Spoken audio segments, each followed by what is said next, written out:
What we learned early this century is that just an American leader pounding the table, as several did, and say this country will not be allowed to have nuclear weapons is not exactly effective.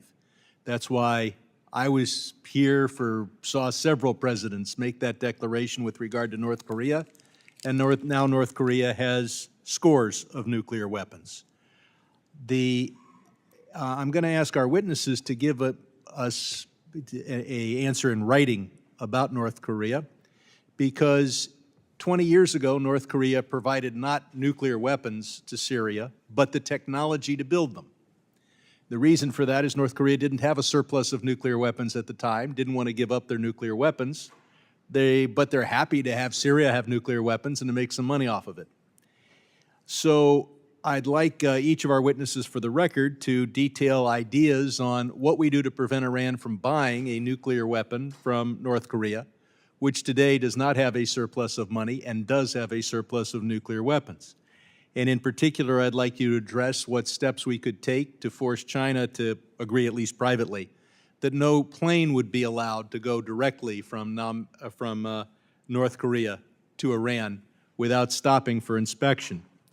I might add that I discussed this with President Obama in the Oval Office long ago and was unable to, and while he pointed out to me that we intercept certain ships leaving North Korea, he was unwilling to take action to prevent direct plane flights.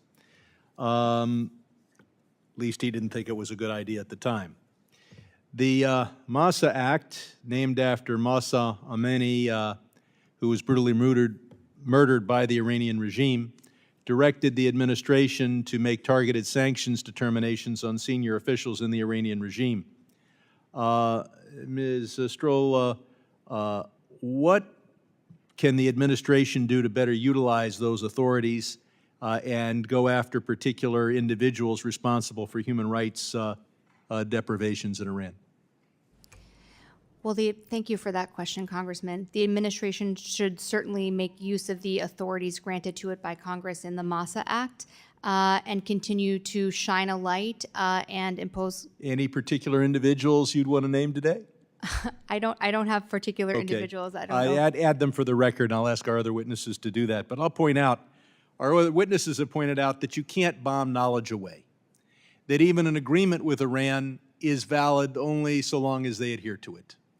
Nothing will permanently prevent the Islamic Republic of Iran from having a nuclear weapon except the permanent end to the Islamic Republic of Iran and the creation of a truly democratic Iranian government.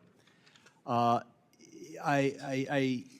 am therefore shocked that the administration has eliminated all the democracy and civil society programs at Iran, all of our support for grassroots political movements, all of our support for independent media.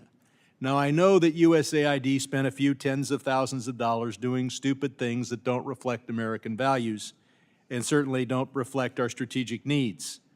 But we saw just yesterday the Chinese were rescuing people in Myanmar, and we did not have the capacity to save a single life in Myanmar. We sent some people recently, long after I think all the survivors would have been deceased, to go scout out the situation. That's what happens when you lose USAID. Ms. Stroll, I'd like you to focus just on the Trump years, 2017 to 2021. During those 4 years, did Iran increase its missile capacity? Yes or no? Yes. During those 4 years, did Iran expand its stockpile of enriched uranium? Yes. During those years, did Iran increase its capacity to refine uranium through banks of centrifuges? Yes. So, well, I hope that Trump 2.0 works better. I would also, Ms. Jugman, you brought the importance of cryptocurrency. I'd point out that our sanctions that got us in 2015 were pretty much based on our power to control international currency, because it was all dollars. The crypto enthusiasts and the leaders in that industry have said they want to take that away from the United States because they think it's illegitimate for America to have that power. Do you think that we should give up the power that we get from having the dollar being the world's reserve currency? No, I don't think we should give up that power, but I do think that there needs to be stronger regulations and monitoring of what's being done on the Yeah, crypto. my time has expired.